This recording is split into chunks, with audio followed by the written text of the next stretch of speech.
Hello hi everyone అండి. ఈ మారుతి సాహితీ ఛానల్ ప్రేక్షకులకు స్వాగతం సుస్వాగతం అండి. అంతా బాగున్నారా అండి? మేమంతా బాగున్నామండి. జీవితమే ఢమాల్ నావెల్లో నిన్నటి ఎపిసోడ్లో ఆఫీస్ స్టాఫ్ సమ్మె చేయడంతో పాటు వీరాస్వామి డౌన్ డౌన్ అనే నినాదాలు రిలే నిరాహార దీక్షలు చేయడం, కోమల్ని మళ్ళీ డ్యూటీలోకి తీసుకోవాలని వాళ్ళు ప్లకార్డులు పట్టుకోవడం ఇవన్నీ జరిగింది కదండి. దాంతోపాటు ప్రశాంత్ ఏం ఐడియా ఇచ్చాడు, వీరాస్వామి భార్య దగ్గరికి వెళ్ళి ఇతని మీద కాంప్లైంట్ ఇద్దాము, భార్య అంటే అతనికి వణుకు, ఈ ప్లాన్ మనం అమల్లో పెడితే ఎలా ఉంటుంది అనే ఒక ఐడియా ఇచ్చాడు కదండి. ఈరోజు ఎపిసోడ్లో ఏం జరగబోతుందో చూద్దామండి. జగ్గు వీరులు కూడా వీరాస్వామి దగ్గరికి వాళ్ళు వెళ్ళడానికి అక్కడ ఉన్న వాళ్ళు లోపల ఉన్నాడని చెప్పడం, పరిచయస్తులేమో అని అనుకోవడం నిన్నటి ఎపిసోడ్లో జరిగింది కదండి. ఈరోజు ఏం జరగబోతుందో చూద్దాం. ప్రశాంత్ ఐడియా అందరికీ నచ్చింది. పదండి, ఆయన ఇక్కడ ఉండగానే మనం ఇప్పుడే వాళ్ళ ఇంటికి వెళ్ళి ఆవిడకి చెప్దాం అన్నాడు ప్రశాంత్. పదండి పదండి అంటూ అందరూ లేచి నిలబడ్డారు. ఒరేయ్, నాతో ఎవరైనా ఉండండి రోయ్, లేకపోతే నాకు ఆకలికి శోషొచ్చి పడిపోతే నన్ను చూసే దిక్కు కూడా ఉండదు అన్నాడు కంగారు పడిపోతూ చలపతి దగ్గర ఒక మనిషిని వదిలి మిగతా అందరూ పోలోమని వీరాస్వామి ఇంటికి వెళ్ళారు. ఇక్కడ ఆఫీస్లో క్యాబిన్ తలుపులు తెరిచిన జగ్గు వీరులు వీరాస్వామిని చూసి ఆశ్చర్యపోయారు. ఓరి నువ్వా అన్నాడు జగ్గు. సరిగ్గా అదే సమయంలో వీరాస్వామి కూడా వణుకుతూ లేచి నిలబడి మీరా అన్నాడు ఆశ్చర్యంగా. అన్నాడు. నువ్వేనా వీరాస్వామి అంటే అడిగాడు జగ్గు. వీరు గుండును రుద్దుకుంటూ జగ్గు పక్కన నిలబడ్డాడు. నేనే ఏం కోమలని ఉద్యోగంలో నుంచి నువ్వేనా తీసేసింది? నేనే, కావాలంటే ఆమెని ఉద్యోగంలో తీసుకుంటాం, నో ప్రాబ్లం అదన్నమాట చేతులు నులుపుకుంటూ అన్నాడు వీరాస్వామి.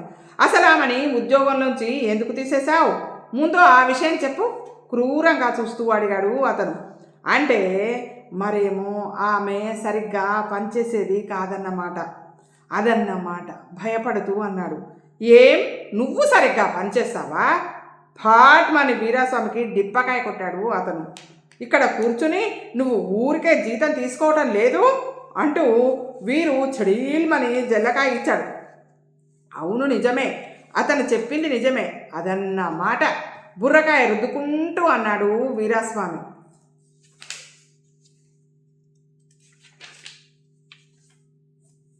అయితే అనుభవించు అంటూ వీరాస్వామి మెడకాయ వంచి వీపు మీద గుబీమని గుద్దాడు అతను. వీరు కూడా అతని వీపు మీద పిడిగుద్దులు గుద్దాడు. ఇద్దరు అతని చెంపలు కూడా చెల్లుమని వాయించారు. కింద పడేసి డొక్కలో తన్నారు. అతను వేరుమని ఏడ్చాడు. ఇంకా చాలే, చస్తాడేమో వేధావా అన్నాడు జగ్గు. ఇద్దరు క్యాబిన్ బయటికి వచ్చారు. వేధావా, కోమలిని ఉద్యోగంలోంచి తీసేయడం వల్లే కదా మనకి దొరకకుండా ఇంత ఇబ్బంది ఏర్పడింది, లేకపోతే ఇందాకే చంపి ఉండేవాళ్ళం అన్నాడు జగ్గు చికాకుగా. ఇద్దరు హాల్లోంచి బయటికి వెళ్ళిపోయారు. ఆఫీస్ ప్యూను వేరే గదిలోంచి హడావిడిగా బయటికి వచ్చి వీరాస్వామి క్యాబిన్లోకి వెళ్ళాడు. వీరాస్వామి నేల మీద కూర్చొని ఉన్నాడు.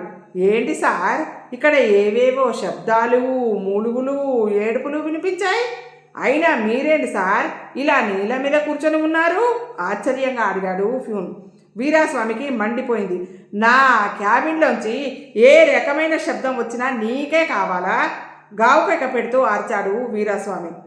ఆహా, అలాగా, మీరు చెప్పేది నిజమేనా అంది కాంతం. అయ్యో, మీతో అబద్ధం చెప్పాల్సిన అవసరం మాకేముంటుందండి? ఆ అమ్మాయి తనకు లొంగలేదని మీ వారు ఆమెని ఉద్యోగంలోంచి తీసేశారు, కావాలంటే ఆ అమ్మాయినే అడగండి అన్నాడు ప్రశాంత్. హాహా, అయితే అలాంటి వేషాలు కూడా వేస్తున్నాడన్నమాట. ఇంటికి రానియండి చెప్తాను అంది కాంతం పళ్ళు కొరుకుతూ. పాపం, ఆయన్ని క్షమించి వదిలేయండి, మీకు విషయం తెలియాలని చెప్పాం కానీ ఆయన్ని మీరు ఏమైనా చెయ్యాలని చెప్పలేదండి అన్నారు. వదిలేస్తా, ఆయన రోగం కుదురుస్తా, ఆ అమ్మాయికి ఉద్యోగం వచ్చేలా నేను చూస్తానులే, మీరు వెళ్ళండి బాబు అంది కాంతం ప్రశాంత్తో. థ్యాంక్స్ అండి అన్నాడు ప్రశాంత్. అందరూ ఆమెకి వస్తామని చెప్పి అక్కడి నుండి వెళ్ళిపోయారు. వాళ్ళు వెళ్ళిన పావుగంటకి వీరాస్వామి కుంటుకుంటూ ఇంట్లోకి వచ్చాడు. ఏంటి కుంటుతున్నారు? అతన్ని పైనుండి కింది దాకా, కింది నుండి పైదాకా చూస్తూ అడిగింది కాంతం. అంటే అది మరేమో ఆఫీసులో కాలు జారి పడ్డాను అదన్నమాట. అమ్మా అబ్బా అంటూ సోఫాలో కూర్చున్నాడు. అంతేనా? లేకపోతే ఏ అమ్మాయి వెనుకైనా పడితే వాళ్ళెవరైనా వచ్చి మిమ్మల్ని తన్నారా? అంది కాంతం సీరియస్గా చూస్తూ. వీరాస్వామి ఉలిక్కి పడ్డాడు. వెంటనే తమాయించుకొని అని నవ్వాడు. నువ్వు భలే జోకులేస్తావే కాంతం. నేనేంటి, నా వయసేంటి, నేను అమ్మాయిల వెనకాల పడటం ఏంటి? ఆహా, మీరు చాలా బుద్ధిమంతులండి. నాకు ఈవేళే తెలిసింది. ఓహో అంది కాంతం. అతనికి కాంతం ఎందుకలా మాట్లాడుతుందో అస్సలు అర్థం కాలేదు. మళ్ళీ ఆవిడకి అలా వ్యంగ్యంగా మాట్లాడడం అలవాటే కదా, కొత్త ఏం కాదు కదా తనకు అని సరిపెట్టుకున్నాడు. సరే గాని కాంతం, నేను చాలా అలసిపోయాను కానీ కాస్త వేడివేడి కాఫీ తెచ్చిస్తావా? మెల్లగా నసుగుతూ అడిగాడు. అయ్యో పాపం, అలాగా? ఎంతమంది అమ్మాయిల వెనకాల తిరిగి అలసిపోయారో ఏమో. ఉండండి, ఇప్పుడే వేడి వేడి టిఫిను కాఫీ రెండూ తీసుకొని వస్తాను అనుకుంటూ లోపలికి వెళ్ళింది కాంతం. వీరాస్వామి అయోమయంగా బుర్రగొక్కున్నాడు. ఆమె మాటలు ఎంత అర్థం చేసుకోవాలని ప్రయత్నించినా అతనికి అసలు అర్థం కాలేదు. 1/2 నిమిషం తర్వాత కాంతం గదిలోకి వచ్చింది. ఆమె చేతిలో కొత్త కొండ చీపురు ఉంది. అతని మనసు ఏదో కీడు శంకించింది. ఆమె చీపురు పైకెత్తింది. ఏంటి కాంతం ఇది? నేనేం చేశాను అని అడగాలనుకున్నాడు. కానీ అతనికి ఆ అవకాశం కూడా ఇవ్వకుండా అతని మీద మెరుపులా పడి చీపురుతో ఉతికేయడం మొదలుపెట్టింది కాంతం. ఆ టైంలో టీవీలో ఏదో డిటర్జెంట్ సబ్బు అడ్వర్టైజ్మెంట్ వస్తుంది. ఉతుకు ఉతుక్కి ఎంతో హాయి, ఎంతో పొదుపు మూడలు అంటూ ఉంది. అదేనమ్మా నేను చేస్తుంది. కానీ ఉతుకు ఉతుక్కి నువ్వెంతో హాయి అని అంటున్నావు, కానీ నాకు మాత్రం ఉతుకు ఉతుక్కి ఎంతో కసిగా ఉంది అంటూ బాధుడు స్పీడ్ పెంచింది కాంతం. వీరాస్వామి వంటగదిలోని బొద్దింకల ఠారెత్తిపోయి అటూ ఇటూ పరుగులు తీస్తున్నాడు. కంగారుగా కాంతం అతన్ని దొరకబుచ్చుకొని మరీ బాదుతుంది. అంతకు కాసేపటి క్రితమే జగ్గు వీరుల చేత ఒళ్ళు మర్దనా చేయించుకొని వచ్చాడు మన వీరాస్వామి. మళ్ళీ ఇప్పుడు ఈ చీపురు దెబ్బలు, ఈ కొత్త చీపురు పుల్లలు సగం పైగా విరిగిపోయాయి. వీరాస్వామి భేరమన్నాడు. ఆమె ఉతుకుడు ఆపి ఆయాసపడుతూ నిల్చుంది. అబ్బా, నాకు ఆయాసం వస్తుంది కానీ మీరు మాత్రం చెక్కు చెదరలేదు కదా అంది. చెక్కు చెదరకపోవడం ఏంటే బాబు, తుక్కు రేగిపోతేను ఏడుపు మొహం పెట్టి అన్నాడు వీరాస్వామి. ఇంతకీ నేను చేసిన తప్పేంటో తెలుసుకోవచ్చా కాంతం? మీ ఆఫీసులో కోమలి అనే అమ్మాయి పనిచేస్తుందా లేదా? పళ్ళు బిగపట్టి అడిగింది కాంతం. వీరాస్వామి గతుక్కుమన్నాడు. దీనికి కోమలి గురించి ఎలా తెలుసు అనుకున్నాడు. సమాధానం చెప్పకుండా గుడ్లు వెళ్ళబెట్టి చూస్తారే గద్దించింది. అంటే ఇదివరకు చేసేది కానీ ఇప్పుడు మానేసిందన్నమాట నసిగాడు వీరాస్వామి. మానేసిందా లేకపోతే మీరే తీసేశారా? చీపురెత్తింది. నేనే ఉద్యోగంలోంచి తీసేశాను. సరిగ్గా పనిచేయడం లేదు, అందుకని గబుక్కున సమాధానం చెప్పాడు. అంతే, చెడేలు మరి చీపురుతో అతని వీపు మీద ఒక్కటిచ్చింది కాంతం. అమ్మో అని అరిచి వీపు రుద్దుకున్నాడు వీరాస్వామి. నాకే అబద్ధాలు చెప్తారా? మీరు ఆ అమ్మాయి మీద కన్నేశారు, అది మీకు లొంగకపోతే దాన్ని ఉద్యోగంలోంచి తీసేశారు, అవునా? అరిచింది కాంతం. వీరాస్వామి గుడ్ల నీరు కుక్కుకొని ఆమె వంక దీనంగా చూశాడు. ఇంకోసారి ఇలాంటి వేషాలు వేశారంటే వీపు చీరేస్తానంతే. ఆ అమ్మాయికి క్షమాపణలు చెప్పి మళ్ళీ ఉద్యోగంలో చేర్చుకోండి. అలాగే నీరసంగా అన్నాడు వీరాస్వామి. అంతేకాదు, ఈవేళ నుండి ఆ అమ్మాయి మీకు చెల్లెలు. చెప్పండి, ఆ అమ్మాయికి మీకేమవుతుంది అడిగింది. నాకు చెల్లెలు, కుమిలిపోతూ అన్నాడు అతను. కోమలి పకపకా నవ్వింది. అయితే పాపం వాళ్ళింటికి వెళ్ళి వాళ్ళ ఆవిడకి చెప్పారన్నమాట. వాళ్ళ ఆవిడంటే ఆయనకి చాలా భయం, నవ్వాపుకుంటూ అందామే. అందుకనే కదా అక్కడికి వెళ్ళి చెప్పింది. ఈ పాటికి అతను ఇంటికి వెళ్ళడము, వాళ్ళ ఆవిడతో ముక్కు చీవాట్లు తినడము అన్నీ అయిపోయి ఉంటాయి నవ్వుతూ అన్నాడు ప్రశాంత్. ముక్కు చీవాట్లేం కర్మ, వాళ్ళ ఆవిడ అతని వీపు మీద పెసరట్లే వడ్డించి ఉంటుంది. మీ ఉద్యోగం మళ్ళీ రావడం ఖాయం, ఆవిడ మాకు మాటిచ్చింది. ఓ నిజమా? అంతేకాకుండా ఆఫీస్లో వాళ్ళు రిలే నిరాహార దీక్షలు కూడా చేస్తున్నట్టు చెప్పాడు ప్రశాంత్. చాలా థ్యాంక్స్ అండి, మీరు నా కోసం చాలా శ్రమ పడుతున్నారు అంది కోమలి. నీకోసము ఆ మాత్రం శ్రమ పడలేనా కోమలి? ఏకవచన ప్రయోగంలోకి దిగిపోయాడు ప్రశాంత్. ఆమె చేతిని తన చేతిలోకి తీసుకొని కోమలి ఐ లైక్ యూ కాదు కాదు ఐ లవ్ యూ అన్నాడు ప్రశాంత్. కోమలిలోని మోహనాత్మ చాలా ఇబ్బంది పడిపోయింది. ఇదెక్కడి కూడా వరా నాయనా నాకు అనుకుంది. ఆమె ఏమీ సమాధానం చెప్పకుండా అతని చేతుల నుంచి తన చేతిని వెనక్కి లాక్కుంది. నేను మొహం కడుక్కొని వస్తాను అంటూ బాత్రూంలోకి వెళ్ళిపోయింది. మౌనం అర్ధాంగీకారం అనుకున్నాడు ప్రశాంత్. ఆ రాత్రి ఆలోచనలతో కోమలికి నిద్ర పట్టలేదు. ఆ మర్నాడు సమయం సాయంత్రం 5 గంటలు కావస్తుంది. కోమలి ఒక్కతే ఇంటి దగ్గర ఉంది. ప్రశాంత్ ఆఫీస్కి వెళ్ళాడు. కోమలి హడావిడిగా తన సూట్ కేసు సర్దుకోసాగింది. ఇంకో అరగంటలో ప్రశాంత్ ఇంటికి వచ్చేస్తాడు. అంతలోగా ఆమె అక్కడి నుండి వెళ్ళిపోవాలి. ఆమె అక్కడి నుండి వెళ్ళిపోవడానికి నిర్ణయం తీసుకుందంటే దాని వెనకాల ఓ కారణం ఉంది. ఈ రోజు ఉదయం ఆమెను బాగా ఇబ్బంది పెట్టేసిన సంఘటన ఒకటి జరిగింది. ప్రశాంత్ కాస్త ఓవర్ అయిపోయాడు. ఆఫీస్కు వెళ్లే ముందు ప్రశాంత్ ఆమెను బ్రతిమిలాడి బామాలి మరీ ప్రాధేయపడి తన బుగ్గ మీద కోమలితో ముద్దు పెట్టించుకొని ఆమెకి టాటా చెప్పి ఆఫీస్కి వెళ్ళాడు. అతను చేసిన పనికి ఆమె చాలా ఇబ్బందిగా ఫీల్ అయింది. రాను రాను ప్రశాంత్ పిచ్చి ముదురుతుందని ఆమె గ్రహించింది. ఆ రోజు ఆఫీస్ నుండి వచ్చాక రాత్రిపూట ఇంకేం ఇబ్బంది పెడతాడోనని ఆమె భయపడింది. అందుకే అతను రాకముందే అక్కడి నుంచి రాజు ఇంటికి పోవాలని నిర్ణయించుకుంది కోమలి. కంగారుగా సూట్ కేసు సర్దుతుంటే ఒక చీర మడతల్లోంచి డైరీ ఒకటి క్రింద పడింది. కోమలి కుతూహలంగా ఆ డైరీ తీసి చూసింది. అది జగ్గు వీరులతో హత్య చేయబడిన అసలైన కోమలి డైరీ. పేజీలు తిప్పుతున్న ఆమె డైరీలోని ఆ పేజీ దగ్గర ఆగిపోయింది. ఆ పేజీలో రాసి ఉన్నది చదివిన కోమలి ఉలిక్కిపడింది. ఆమె కళ్ళు ఆశ్చర్యంతో పెద్దవయ్యాయి.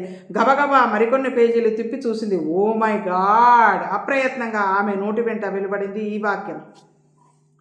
బ్రేక్ వేసి కారు ఆపాడు వీరాస్వామి. ఎడమ పక్కకి చూసి బోర్డు మీద రాసిన అక్షరాలు చదివాడు. బృందావనం అనే అక్షరాలు కనిపించాయి. అదే కోమలి ఉండే హాస్టల్ అనుకున్నాడు వీరాస్వామి. కారును కాంపౌండ్ వాల్కి దగ్గరగా పార్క్ చేసి గేట్లోంచి హాస్టల్లోకి ప్రవేశించాడు. ఓ సార్, ఓ నిన్నే అంటూ ఎక్కడి నుంచో ఆయా ఒకటి పరిగెత్తుకుంటూ వచ్చి వీరాస్వామికి అడ్డుగా నిల్చుంది. ఇది ఆడోళ్ళ హాస్టల్, యాడికి పోతున్నావు అంది ఆయా. ఇక్కడ కోమలి అని ఒక ఆమె ఉంటుంది, ఆమె కోసం వచ్చాను అన్నాడు వీరాస్వామి. గీ టైం అప్పుడు ఎవ్వరుంటారు? అందరూ దఫ్తర్లా ఉంటారు, జర్రసేపు అయినాక వస్తారు అంది ఆయా. అది కాదమ్మా, ఆమె ఇక్కడ ఉంటుంది, ఆమెకి ఉద్యోగం లేదు, నౌకరీ లేకపోతే ఈడ రూమ్ ఇవ్వరు కదా, ఈడ ఉండరు అంది ఆమె నిర్లక్ష్యంగా. అది కాదమ్మా అంటూ ఆయాకి ఏదో చెప్పబోయాడు వీరాస్వామి. ఆయా ఎవరది? అంతలోనే ఖంగున మోగింది ఒక కంఠం. వీరాస్వామి ఆయా ఇద్దరు తలలు తిప్పి చూశారు. ఎవరి కోసమో వచ్చారమ్మా ఆమెకు చెప్పింది ఆయా. మీరు నా ఆఫీస్ గదిలోకి రండి వీరాస్వామితో అని అతని సమాధానం కోసం ఎదురు చూడకుండా వెనక్కి తిరిగి చరచరా వెళ్ళిపోయింది. ఆమె ఎవరు? ఆయాని అడిగాడు వీరాస్వామి. ఇంకెవల్? ఈ హాస్టల్ వార్డెన్ నాగరత్నమా, పొయ్యి కలువు అంది ఆయా. అతను ముందుకు అడుగులు వేశాడు. కోమలిని పట్టుకుని ఆమెకి సారీ చెప్పి ఉద్యోగంలో మళ్ళీ చేరమ్మా తల్లి అని రిక్వెస్ట్ చేయడానికి అక్కడికి వచ్చాడు వీరాస్వామి. కోమలిని ఉద్యోగంలో చేర్చుకోకపోతే కాంతం అతన్ని బతకనిచ్చేలా లేదు. నాగరత్న వెళ్ళిన గదిలోకి వెళ్ళాడు అతను. ఆ గదిలో టేబుల్ ముందు కూర్చొని ఉంది నాగరత్న. ఆ టేబుల్ ముందు 2 కుర్చీలు ఉన్నాయి. ప్లీజ్ బీ సీటెడ్ అంది అతడితో. వీరాస్వామి ఆమెకెదురుగా కుర్చీలో కూర్చున్నాడు. ఎస్ అంది కళ్ళెగరేస్తూ గంభీరంగా, అదేదో మహాసామ్రాజ్యమైనట్టు, దానికి తన మహారాణి అయినట్టుగా. అతను గొంతు సర్దుకుని మెల్లగా అన్నాడు. ఇక్కడ కోమలి అనే ఒక అమ్మాయి ఉంటుందే, ఆ అమ్మాయి కోసం వచ్చాను. అతను చెప్పింది వినగానే నాగరత్నంలో గాంభీర్యం, హుందాతనం అన్నీ పోయాయి ఒక్క క్షణంలో. ఆమె ముఖంలో భయం కనిపించింది, శరీరంలో వణుకు. నాగరత్నం గబుక్కున లేచి నిలబడింది. వీరాస్వామి కూడా కంగారుగా లేచి నిలబడ్డాడు. హఠాత్తుగా ఆమెలో వచ్చిన మార్పు ఆయన్ని అయోమయంలో ముంచేసింది. మీరెవరు? భయంగా అడిగింది. నాగరత్న గుమ్మం వైపు చూస్తూ. ఎప్పుడు ఛాన్స్ దొరికితే అప్పుడు బయటకు పరిగెత్తాలని ఆమె చూస్తుంది. నేను ఎవరైతేనేలేండి, నాకు కోమలి కావాలి అన్నాడు అతను. వీరాస్వామి అలా అనేసరికి నాగరత్నకి మరీ భయం ఎక్కువైపోయింది. ఆమె వణుకుతున్న పెదాలతో ఇలా అంది, నా నా నన్ను ఈ ఏమి చెయ్యకండి. సర్లే, ఇది మరీ బాగుంది. నన్నెవరు ఏమీ చేయకుండా ఉంటే అదే నాకు 10,000 అన్నాడు వీరాస్వామి. వీరాస్వామి మొహం చూసేసరికి నాగరత్నకి కాస్త ధైర్యం వచ్చింది. అయితే మీరు నన్ను తన్నరుగా అని అడిగింది. వీరాస్వామి ఆశ్చర్యంగా ఆమె వైపు చూశాడు. అయితే కోమలి విషయంలో తన్నులు తిందా ఈ నాగరత్నం కూడా? ఈ కోమలి ఎవరో కానీ చాలా ప్రమాదకరమైన మనిషిలాగా ఉందే అనుకున్నాడు. అయితే మీరు కూడా తన్నులు తిన్నారా అంటూ ఆమెని అడిగాడు వీరాస్వామి. మీరు కూడా తిన్నారా తన్నులు అని ఒకరినొకరు ఆపేక్షగా అడుక్కున్నారు. నాగరత్నం ఊహించని విధంగా అడిగిన ఈ ప్రశ్నకి వీరాస్వామి కంగారు పడిపోయాడు. నేనా? నేనెందుకు తన్నులు తింటాను? నన్నెందుకు తన్నులు తంతారు? నేను ఎవరైనా అమ్మాయిల వెనకాల పడ్డానా? మా ఆవిడ కూడా చాలా మంచిది, నన్నేమీ తన్నదు అదన్నమాట అని భుజాలు తడుముకుంటూ అన్నాడు వీరాస్వామి. మీరు ఆమెను గురించి ఎటువంటి న్యూస్ చెప్పినా ఏ విధంగానూ రియాక్ట్ కారుగా అంది నాగరత్న. ఏంటలా అంటున్నారు? కొంపదీసి చచ్చిపోయిందా ఆందోళనగా అడిగాడు. ఏమో మరి, ప్రస్తుతం అయితే ఇక్కడ లేదు. ఆమెకి ఉద్యోగం ఊడిందని తెలిసి నేనే ఆమెని ఇక్కడి నుంచి పంపించేశాను. అబ్బా అన్నాడు వీరాస్వామి. ఆమెని ఉద్యోగం నుంచి తీసేసిన పాపిని నేనే నేనే నేనే అంటూ చెల్లు అని చెంపలు వాయించుకున్నాడు. ఎంత పని చేశారండి బాధగా అంది నాగరత్న. పోనీ ఆమె ఇక్కడి నుండి ఎక్కడికి వెళ్ళిందో తెలుసా ఆతృతగా అడిగాడు. తెలీదన్నట్టు నాగరత్న తల అడ్డంగా ఊపింది. అబ్బా తలకాయ 2 చేతులతో పట్టుకొని బాధగా అన్నాడు అతను. రాజు చెప్పింది విని సరోజ ఉలిక్కిపడింది.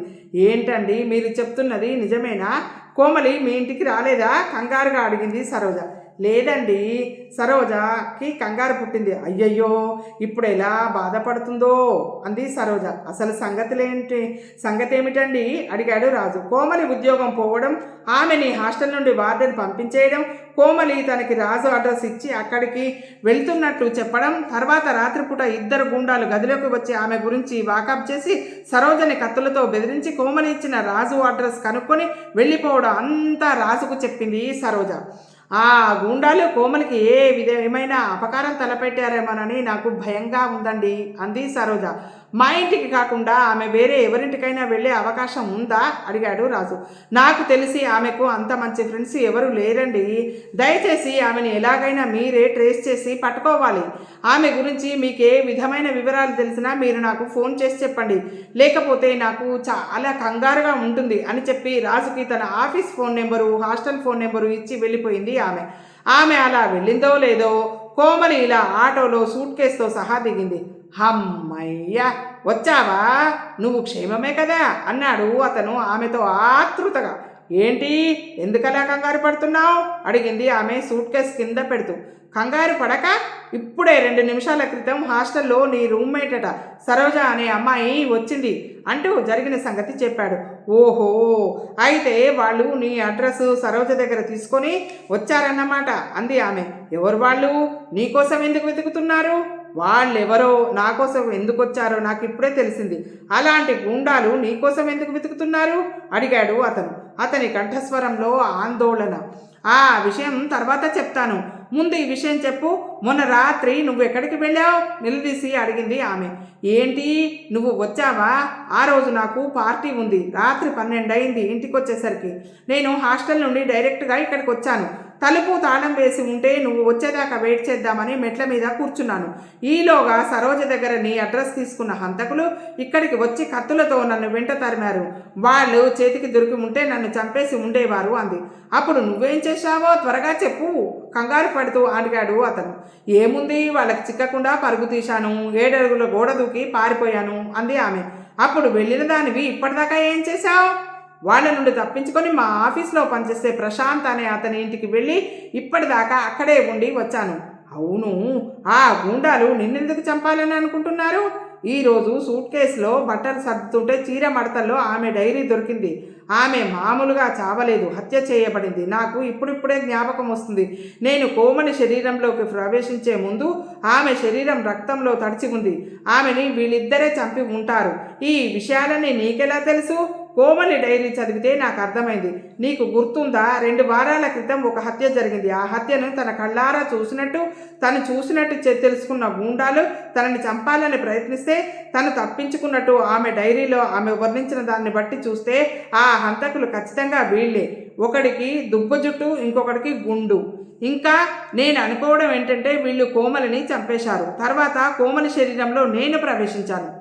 నేను తిరుగుతుంటే నన్ను చూసి ఠారెత్తిపోయారు. వాళ్ళు చంపేసిన తర్వాత నేను మళ్ళీ ఎలా తిరుగుతున్నానో వాళ్ళకి అర్థం కాలేదు. నన్ను దెయ్యం అనుకొని భయపడ్డారు. కానీ నేను దెయ్యాన్ని కానని, ఇప్పుడు బతికే ఉన్నానని వాళ్ళకి అర్థమైంది. ఆఫ్ కోర్స్ ఎలా బతికానో వాళ్ళకి అర్థమై ఉండదు. అందుకే మళ్ళీ నన్ను చంపాలని ప్రయత్నిస్తున్నారు అంది కోమలి. ఓ మై గాడ్ అన్నాడు రాజు. ఇదంతా విని ఇది ఈరోజు ఎపిసోడ్ అండి. ఈ ఎపిసోడ్ మీకు నచ్చినట్టయితే లైక్ చేయండి, షేర్ చేయండి. మన మారుతి సాహిత్య ఛానల్ని సబ్స్క్రైబ్ చేయండి. మన మారుతి సాహిత్య ఛానల్కు మీ అందరి ఆశస్సులు, ప్రేమ, ఆదరాభిమానాలు ఎల్లవేళలా ఉండాలని మనస్ఫూర్తిగా కోరుకుంటున్నానండి. మనందరం ఆనందంగా, ఆరోగ్యంగా, సుఖంగా, సంతోషంగా ఉండాలని ఎల్లవేళలా మనస్ఫూర్తిగా కోరుకునే మీ మారుతి సాహిత్య ఛానల్ అండి. రేపటి ఎపిసోడ్లో మళ్ళీ కలుసుకుందామండి. ఉంటానండి.